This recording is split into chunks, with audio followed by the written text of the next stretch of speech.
Praise the Lord, my dear brothers and sisters. I greet you all in the wonderful, matchless, eternal, everlasting, and the soon coming name of our Lord and Savior Jesus Christ. I am happy once again to come before you through this online message, and I'm sure you all are doing well by His grace. The Lord is providing you, protecting you, and watching over you, and that you are spending quality time with the Lord and also with the family.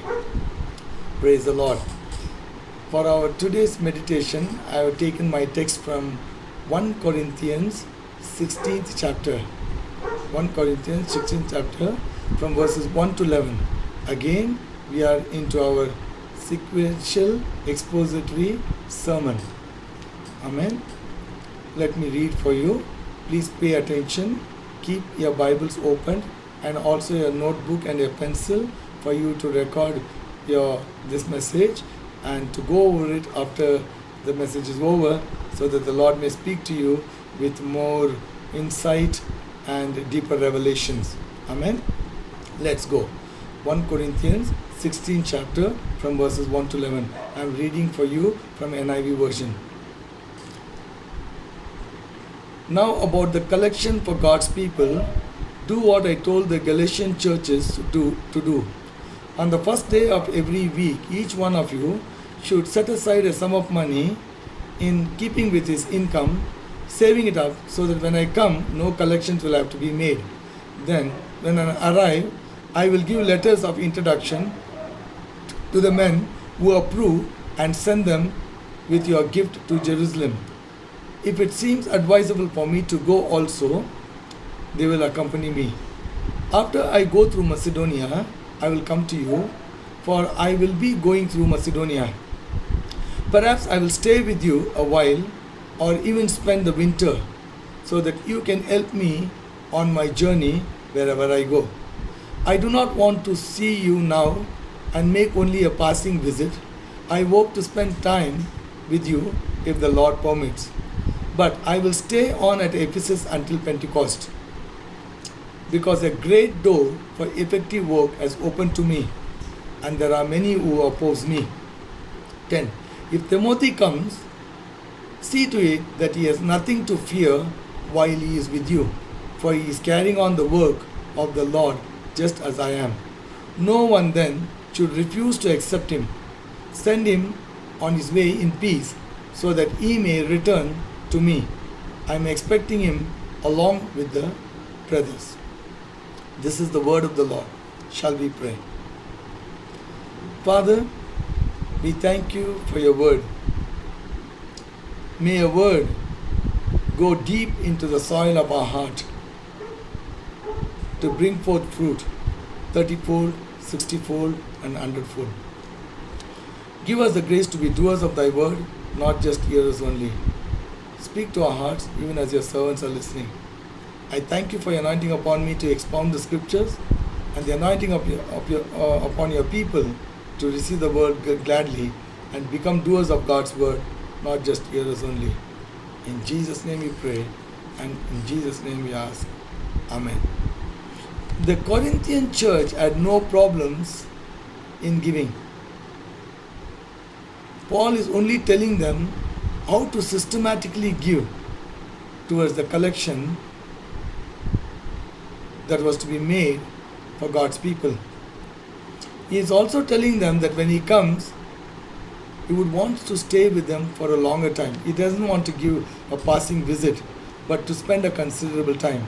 And he's also telling them that Timothy will come, that everyone should gladly receive him, and no one should refuse receiving him, and they should take good care of him by providing for him, because he labors with Paul in the ministry. This all involves money, good money even at that time. So therefore, I have titled my message Christian Giving. This message is presented without any prejudice. This message is to set aside various kinds of teachings that hinders sincere brethren from giving to the work of the Lord and for God's ministers' upkeep. Since this message pertains to giving, I want to use this text to look into what does the Bible say about Christian giving. Does Christians at all need to give? If yes, give where and how? When you raise this question, nobody disagrees about giving to the Lord's work and giving for His ministers, His institutions, poor, needy, widows, orphans, sick, etc. Therefore, this opens the topic of giving. How does the Bible specify giving? Let me start with an illustration from Michael P. Green. A rich man once asked a friend, "Why do people consider me miserly? They all know that I will leave all mine to charity when I die." The well-meaning friend said, "Let me tell you about the pig who was lamenting to the cow. People always appreciate your gentleness and kind eyes. Of course, you give them milk and cream. I give more. I give bacon, I give ham, bristles, they even pickle my feet. Still nobody likes me. Why is this?" The cow thought for a minute and replied, "Well, maybe it's because I give while I'm still living." Therefore, giving is essential, important, and especially when we are still having breath in our nostrils to give. Therefore, I divided my message into 3 parts. First one, tithes and offerings.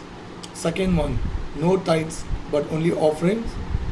3, controversy over tithes and offering, so that it covers all kind of arguments that people are raising up. The first one is tithes and offerings. First and foremost, let's underline what is tithe. 10% of one's income given to the Lord is called tithe. Leviticus 27:32. Origin of tithe. Genesis verses 14 from 20.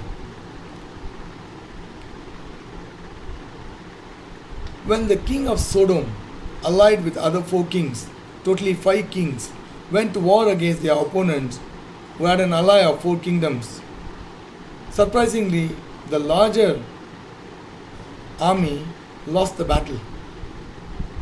And therefore, Abraham's nephew Lot, who separated from Abraham to sojourn in Sodom, was taken captive. One of those who escaped came and told Abraham that Lot has been taken captive along with his family and his possessions. Abraham mustered his 318 men who were trained by him and pursued those army and went and rescued Lot and came with war booty. And when he returned, the king of Salem, Melchizedek, who was also the high priest at that time, came to meet Abraham, blessed Abraham and the God of Abraham, to which Abraham gave 10% of his booty, and Melchizedek blessed Abraham with bread and wine. Genesis 28:22. When Jacob was fleeing his brother Esau to go to his uncle Laban, on his way in a place called Luz, which was later named Bethel, when the sun had set down, he took a stone for a pillow, and when he lay down to sleep, in a dream the Lord appeared to him and spoke about his blessing Jacob, To which Jacob said, should the Lord blesses him by doing this when he returns, I will give a 10% of all that you bless me with. That is before the law. For the Mosaic law, Leviticus 27:30, a tithe of everything from the land, whether grain from the ground or fruit from the trees, belongs to the Lord. It is holy to the Lord.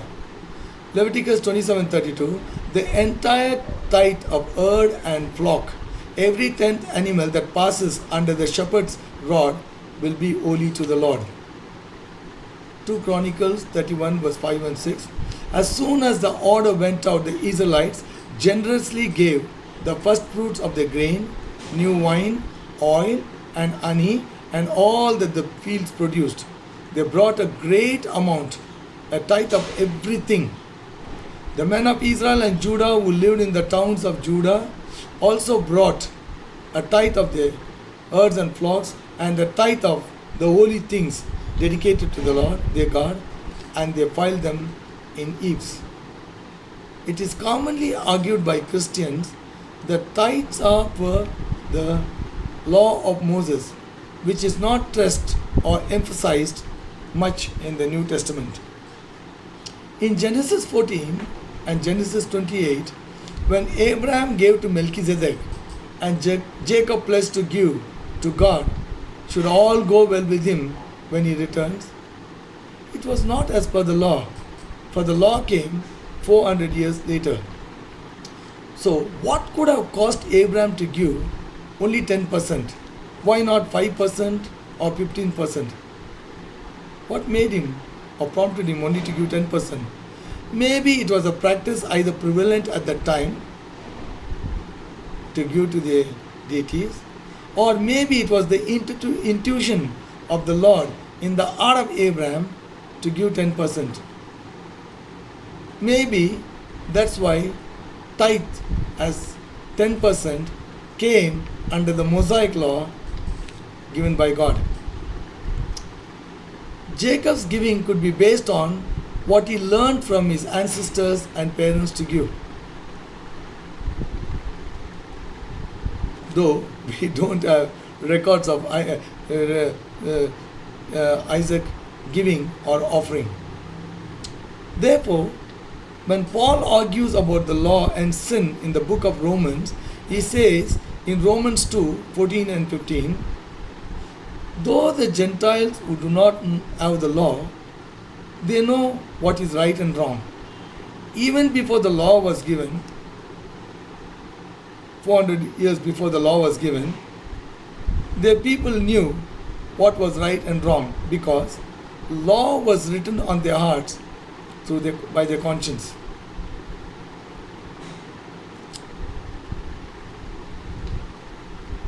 Why was this tithe necessary as per the law? Dr. Seth Tarar,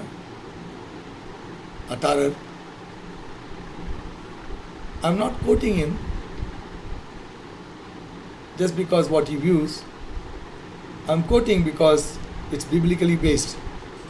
According to Leviticus 1 to 7, all the 11 tribes received their inheritance of land, while the Levites received none except the offerings by fire. They received a proportion from all the possible burnt offerings, the choice part of it. Apart from the burnt offerings, they also received grains and other gift offerings. Deuteronomy 18:1 and 2 says, they lived off on their neighbors' sacrifices. They had no inheritance, while the Lord Himself was their inheritance. According to Joshua 21, though they had no inheritance of the land, but yet they were given cities among the other tribes for them to live, which means they were not living under trees or under the highway bridge, but they were living in well spelt out cities. They were also allowed to raise cattle outside the suburbs for their own consumption, probably for milk, butter, curd, cheese, etc. By this setup, it severely limits their possession, no doubt. They were actually reliant upon the other tribes. What is the spiritual input or spiritual aspect of all this? The Levites became a symbol of God's presence locally among the other tribes, while Israel became a symbol to the other neighbors who do not worship Yahweh. The Levites became constant, physical, tangible reminders of Israel's devotion exclusively to the Lord. Also, they became reminders and encouragement that the Lord is devoted to Israel through the Levites, those who commune with the Lord. This is the way of Lord saying that his ministers should be isolated from his people, but be among his people, and therefore the people of God should provide for them. Now, according to Pastor Ornan Cruz of Cuba, the Levites got no inheritance, but nevertheless they got their tithes from their brethren. According to Numbers 3:12 and 13, God says that he consecrated to himself the firstborn of human beings and beasts who were redeemed out of Israel's slavery. Then he substituted the entire firstborn with the Levites. It was a special way of being dedicated to God, to serve him and to serve among the brethren. Then we see not only the tithe, the Jews also gave towards the poor, the needy, the widows, the orphans, the sick, etc. A. Giving to the poor. Leviticus 22:35. If one of your countrymen becomes poor and is unable to support himself among you, help him as you would help an alien or a temporary resident, so he can continue to live among you. B. Wisdom scriptures also encouraged giving. Proverbs 28:27. He who gives to the poor will lack nothing, but he who closes his eyes to them receives many curses. Proverbs 11:24. One man gives freely, yet gains even more. Another withholds unduly, but comes to poverty. See, giving to the poor or needy in the New Testament is seen in our text. Paul is clearly telling them that every Sunday that they should set aside in proportion to the income what they want to give to the brethren that need who are in need, so that when he comes, no collection should be made, that they have ready money to give, and that they could send it through whom they appoint. Should he have to go, he would go, and they would go along with him. That leads us to point 2. Giving to the poor or needy in the New Testament, no other tithes but offerings only. No other tithes but offerings only. In our contemporary times, the argument is exclusively no mention is made about tithes in the New Testament. The quotation from Malachi 3:8-12 is a misquote, because there is no temple, Levitical priesthood, nor burnt offerings. Let's evaluate and look into Malachi 3rd chapter 8-12 to see what does it say. It says, will a man rob God? Yet you say, or you ask, how do we rob you? In tithes and offerings. You are under a curse, the whole nation of you, because you are robbing me. Bring your whole tithes and offerings into the storehouse, that there may be food in my house. Test me in this, says the Lord Almighty, and see if I will not throw open the windows of heaven and pour out so much blessings that you will have no enough room for it. I will prevent pests from devouring your crops, and the vines in your fields will not cast their fruit, says the Lord Almighty, then all nations will call you blessed, for yours will be a delightful land, says the Lord Almighty.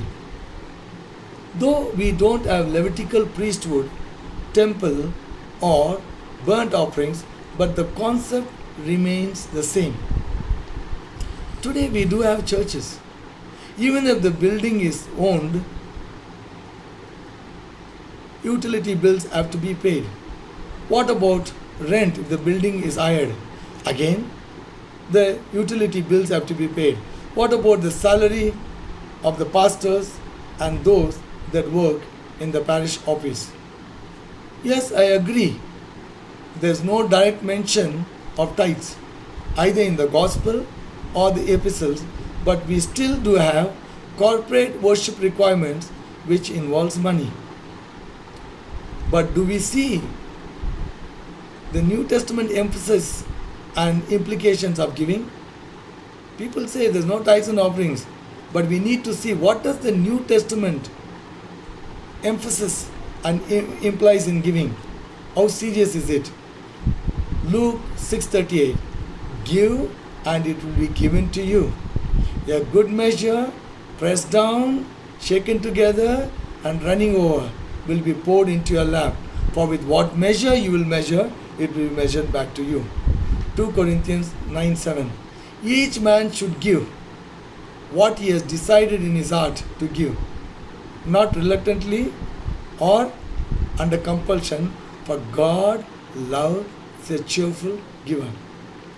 And God is able to make all grace abound to you, so that in all things, at all times, having all that you need, you will abound in every good work. 2 Corinthians 9:10 and 11. Now he who supplies the seed to the sower and bread to the eater will also supply and increase your store of seed and will enlarge the harvest of your righteousness. You will be made rich in every way so that you can be generous on every occasion, and through us your generosity will result in thanksgiving to God. That's what Paul says. 1 Timothy 5:18, for the scripture says, do not muzzle the ox while he treads out the corn, and the laborer is worthy of his reward. See, in Malachi 3:8, the key verse is, test me in this. Test me now in this. You know, we should take God's promises seriously. And if you want to test Him, test Him. God is not a liar. God is God, and He will always prove Himself. In 1 Corinthians 9:14, in the same way, the Lord has commanded. The Lord has commanded that those who preach the gospel should receive their living from the gospel. Amen. Just as the Levites were given out of the other tribes tithes and offerings, so he says, in the same way, the Lord has commanded.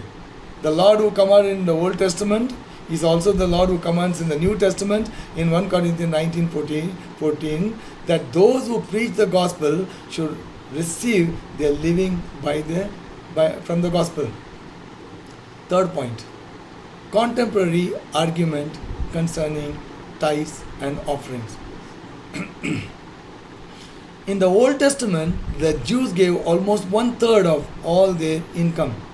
Nowadays, we are still disputing about tithes and offerings, leave alone either individuals or the church giving to the poor, needy, widows, orphans, and the sick, that comprising of who cannot pay their medical bills, they're terminally ill, they're physically and mentally challenged. Let me give you an example. While I was pastoring the Bread of Life for more than a decade, we taught them about tithes and offerings. We didn't force them. Every time when the time came to offer, we only said, It's time for God's people to bring their tithes and offerings, and in so doing, worship the Lord in their giving. We said that every week. You know why? Because different people are paid during different dates of the month. The people gave. What we did, apart from keeping what is needed for our day-to-day expenses, we gave away the remaining to the missions. Missions in India, Bangladesh, Sri Lanka, Nigeria, to China, to further give from there to Philippines, Vietnam, Laos, Cambodia, and also to spend in mainland China, and also to the poor Arab countries. Apart from that, to the land, in the land, we decided to give both to the orphans and to the blind home. There, they don't appeal to the people, though people give, because their religion and tradition teaches them to give. They don't appeal to the people. They don't advertise. They don't beg, because the government itself provides. That's why those governments are blessed. Amen. The government itself provides enough so that the staff are well paid and the children live like any one of our children. So we decided to give to the poor and to the blind home. So when I went to present myself and tell them that I'm from the church, I'm the priest, then I've come to give them to this cause, they were surprised. Nevertheless, they were willing to receive because we wanted to give, and they gave a receipt whenever they received. We put them in the files to account for the funds that are dispersed. Annually, when they were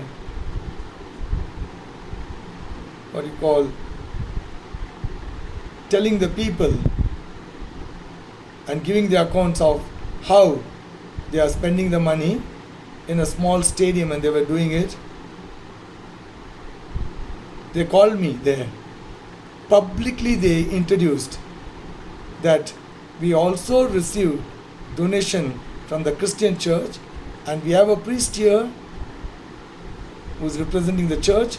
We want to call him onto the podium to honor him, and they gave a memento, small memento, honoring me. Some believers nowadays think they have to give only tithes and that's all. For them, tithes and offerings both mean the same thing. According to the Bible, tithes and offerings are two different things. Let me explain that to you. First week of the month, when you get your salary, you bring in your tithes. Following 3 or 4 weeks, you set aside whatever offerings you have decided to give. Whenever special collections are made for different pressing needs in the church or outside the church, through the church, that's a different thing altogether. Tithes are not commanded in the New Testament, that is Old Testament law. So why give tithes? Why should one give 10% of their income? The Bible says to give whatever one has purposed in the heart to give. That's all. That's the way people argue. They also argue Abraham gave only once to Melchizedek, and that too from the spoils of war. Of course, the Bible can't record Abraham's regular giving. John 21:25 says, Jesus did many more miracles than what John records. If all that was written, the world wouldn't have enough books to contain all of that. So if everything has to be recorded, there won't be enough place. So the precedence has to be given. I say we don't have to record of whether Jacob gave. We don't have record of whether Jacob gave what he promised he would give to God when he returns. But the Bible says that's what Jacob had purposed and discussed with God even before the law was given. In the Old Testament, the giving was grains, fruits, oil, sheep and clothing. No money. though money was used for transactions. This is such a stupid argument that even a fool would laugh his guts out. Today, do we earn in grains, fruits, oil, sheep, cattle, chicken, eggs, etc.? No. If no, then why do you talk rubbish? Old Testament law is 10%, while New Testament grace is 100%. That's what people need to know. The Old Testament law is only 10%, while New Testament grace is 100%. For example, John 3:16, God had only one son and he gave him up for us all so that in return he may receive hundreds and thousands and millions of sons. Abraham had only one promised son, Isaac. God asked for him. Abraham was ready to freely give him. That act of Abraham challenged God to give his own son, for God is no man's debtor. The argument today is, why should we give 10% plus offerings? We can give whatever we can. Look at the following way of biblical giving, whatever one has purposed in his heart to give. Malachi 3, 8 to 10. Test me now, says the Lord. Take the promises of God seriously. If God says test him, if you want to test him, test him. He will not prove you wrong. He is God. B. Luke 6:38. A good measure.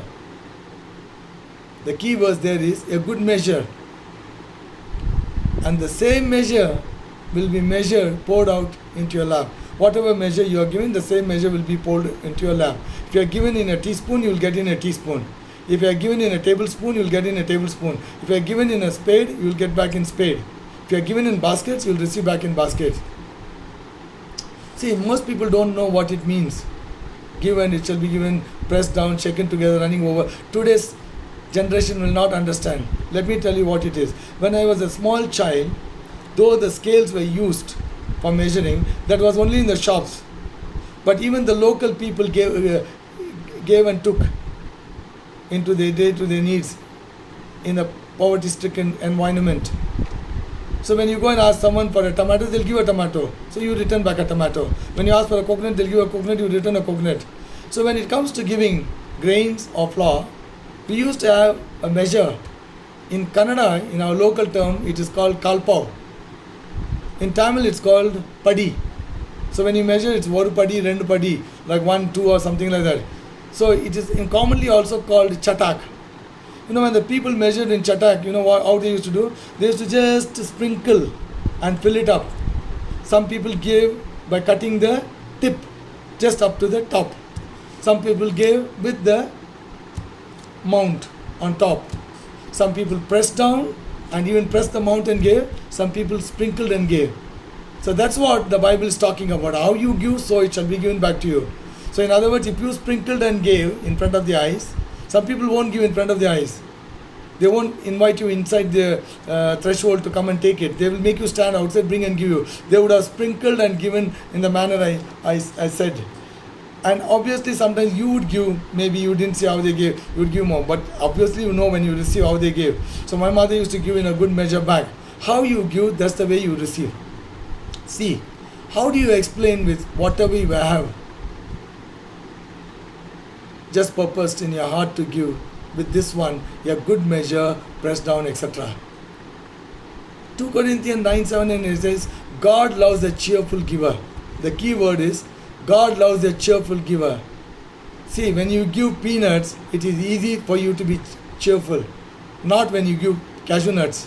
See, when you go to roast your groundnuts in the local market, when even an handful of groundnut falls down, you don't bother to pick it up because you think it's dirty to pick it up or it's below your dignity to pick it up. But when cashew nut falls, you will kneel down and pick it up. D. 2 Corinthians 9:10 and 11. Now he who supplies the seed to the sower and bread for food will also supply and increase your store of seed and will enlarge the harvest of your righteousness. So the key word is increase your store of seed and will enlarge the harvest of your righteousness. E. 1 Timothy 5:18. For the scripture says, do not muzzle the ox. Let me explain to you. Nowadays the children don't know all that. They go and buy, grain. If you ask for wheat, it comes in a packet. If you ask for dal, it comes in a packet. Anything you ask, it comes in a packet. In the olden days, after harvest, they used an ox to tread the grain. They used to muzzle the ox, which means they used to cover the mouth of the ox, so that when he's treading the grain, he cannot eat anything. Only when they give him to eat. From morning sunbreak to the sunset, he used to tread the corn, and whenever they gave him to eat, that's the time he could eat, but he cannot eat anything in between. But the Lord, the God of creation, the one who created the heaven and the earth, the sea and all that is therein, he says, do not muzzle an ox when it treads the grain. You know what it means? Don't cover the mouth of the ox when he's treading the grain. Let him have the liberty and the freedom to eat whatever he wants to eat. Let me give an example. How much will an ox eat? As much as his stomach can take. See, here also there are a lot of sweet marts in my city. So also in India. India is a sweet country with full of sweets. Beautiful sweets. I have excellent sweets. I have a sweet tooth. When you work in the sweet shop, what is their agreement? They'll pay you every month so much, plus they give food and water. Apart from that, you can eat as much as sweet you want to eat in the sweet shop, but you cannot carry home. You can eat whatever you want. You eat 1 kilo, 5 kilo, 10 kilo, they'll not ask you a question. You can straight away ask what you want and put your hand and eat what you want. They won't stop you. You know what is the secret behind that? How long will you eat sweet? It's only a daily food you can eat regularly, but sweet you cannot eat every day. After a few days, it will be regurgitating. You will be fed up of eating. Even if they force and give you won't eat. Amen? That's what God means. Don't muzzle an ox when it treads the grain. F. 1 Corinthians 9:14. In the same way, the Lord has commanded that those who preach the gospel should receive their living from the gospel. Those who preach the gospel should live by what they are get in return from the people. G. 1 Timothy 5:17. Let the elders that rule well be worthy of double honor, especially they who labor in the word and doctrine. Here it says that those who preach and teach should get like double salary. If you are getting one salary, they should get double salary. In the Old Testament, the Levites had no land, but they were allotted cities among the other tribes to live. So also the suburbs of the cities for grazing their cattle. Amen. Today, the pastors or church workers need to have a house, per se, even a rented house. So they have to pay rent. What about the utilities? What about their provision and their children's education? What about the conveyance? Who's going to pay all that? One of the most common argument is that pastors are living lavishly. The book of Malachi was written during a time when the priests were corrupt, neglect of tithes and offerings by people, and intermarriage with pagan wives, which is not according to the commandment of God. Not to say no, there are corrupt pastors. The good, the bad, and the ugly are in all fields of the society, including the churches. Let's see some biblical example of such kind of pastors. In the book of Judges in Shiloh, during the time of the judges, Ophni and Phinehas, the two sons of Eli, were so corrupt that they would take the meat from the altar even before it was offered to God. The Bible talks about the devil was trying to take the seat of God. Here these fellows had already taken the place of God. Even before the offerings could reach God or reach Yahweh, they were consuming it for themselves. And the Bible says they were even sleeping with the woman who came to help in the temple. the women came to work and help in the temple to make it easy for the priests. These guys were sleeping with them. We do not know whether they allured them somewhere or they entered where they were ministering or where they were doing something, setting the things right or cleaning or sweeping slowly and close the doors behind and force the ladies to sleep with them. We don't know anything. But the Bible says, or we don't know that the ladies were tempted and succumbed to this. We don't know. But the Bible says that these guys were sleeping with the women who came to help in the temple. Those two sons of Eli were supposed to succeed their father as the high priest. But the Bible says that they did not know the Lord. Even today, could there be in our churches priests and pastors who do not know God? The Bible says that there was only one tent of meeting in Shiloh, and the high priest was Eli. He talks about two sons of his, and they didn't even know God. Read 1 Samuel 2, 13 to 17 and verse 22 to substantiate what I'm saying. Yet all Israel went to Shiloh because there was no other tent of meeting except that one. Yet in the same temple, Anna prayed for Samuel, and God answered her praise. To add to it, under such environment, Anna left young Samuel to minister to the Lord, and he became one of the greatest prophets in Israel, whose every word spoken came to pass without even a single word going astray. You think God did not know about Ophni and Phinehas? God spelled the doom for them. On the same day, both those fellows died. I know that our pastors were struggling to make the ends meet, apart from those that are living probably lavishly. They can't afford to pay their rents, there are pastors, provide for their families, send their children to school, and take care of their conveyance. They go to ordinary government schools while you will send your send children to good private schools. They eat ordinary food while you eat excellent food. Please don't argue out of context. By tithes and offerings, you learn a discipline of giving. But when you mature in it, you learn to give more than the tithes and offerings. Give, and it shall be given to you. Let me give you further example. In most of the nations of this world, the government taxes on people's income. Every single citizen's salary who is eligible to pay tax is deducted at the source. Most of the governments in this world, you and I know very well, are corrupt. Then why don't people dispute with the governments and say that because of wrong governance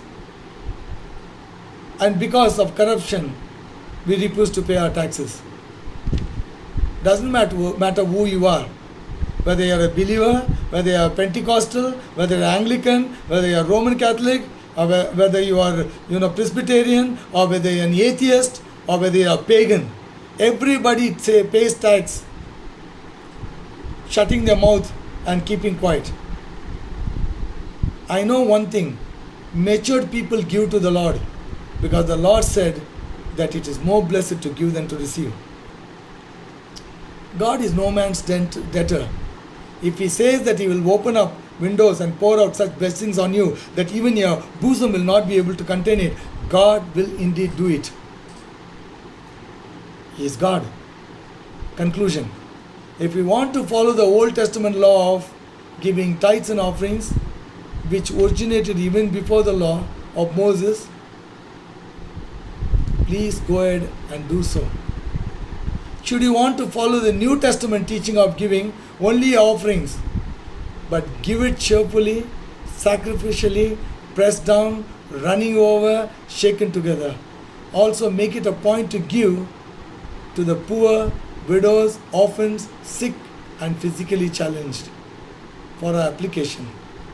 After having heard this message, while your eyes are closed and your heads are bowed down, what will you say? Will you be able to say, I want to be a cheerful giver? Will you be able to say, I want to see His kingdom come, so I will give? Will you want to say, I want to see His territory enlarge, so I will give? Will you be able to say that by my giving, I want to see that God's ministers don't suffer but live decently and minister His word? Will you also give to the poor, to the needy, the sick, the orphans, the widows, the physically, mentally challenged, and the terminally ill? Because He is the God of the poor and the widows and the needy, the orphans. If you give it to them, the Lord will bless you lavishly and enlarge your territory. But if you close your eyes on them, God's curses will come upon you. That's what the Bible says. I'm not pronouncing any curse on anybody.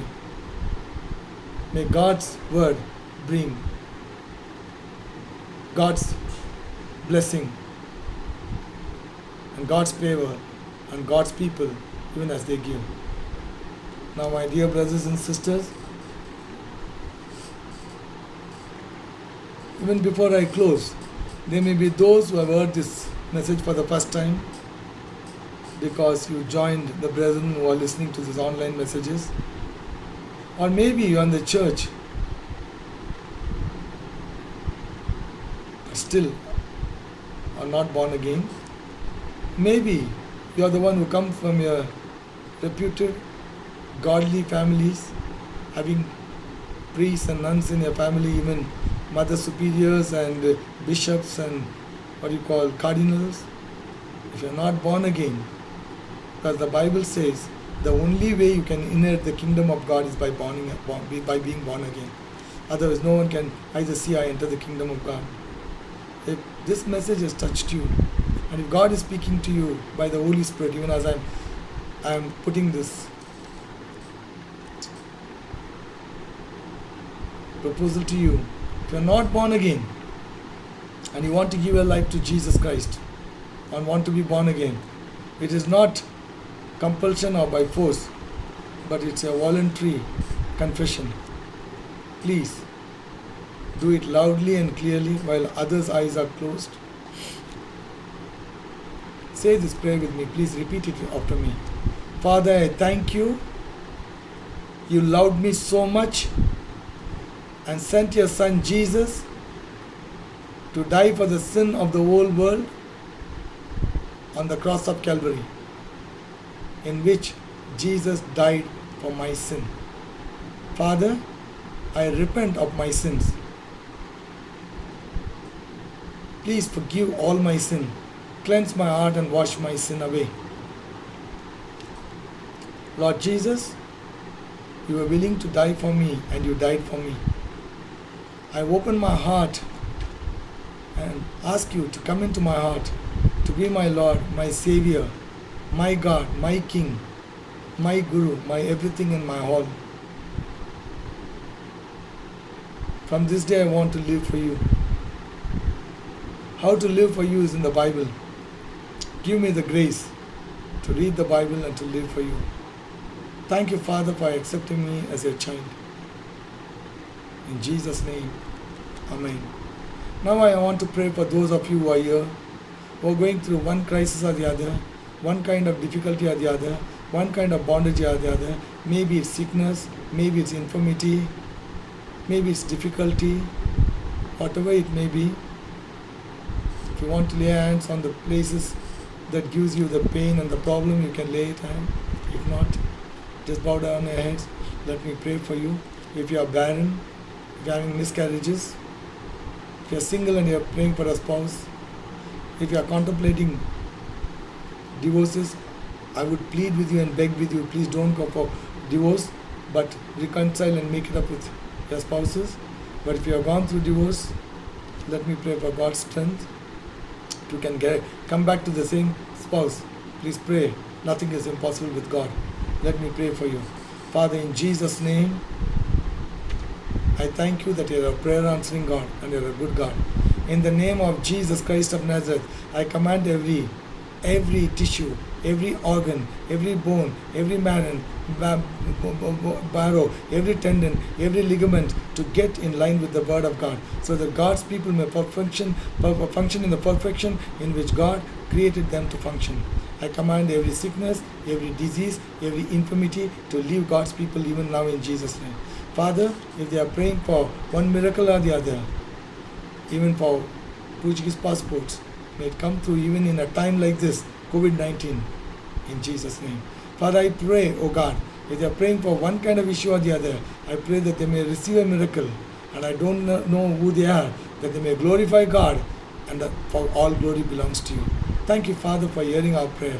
In Jesus' name we pray, and in Jesus' name we ask. Amen. Let me pronounce the benediction upon you. Now unto him that is able to keep you from falling, and to present you before his glorious presence of his glory with exceeding joy, to the only wise God our Saviour, be glory and majesty, dominion and power, both now and forever.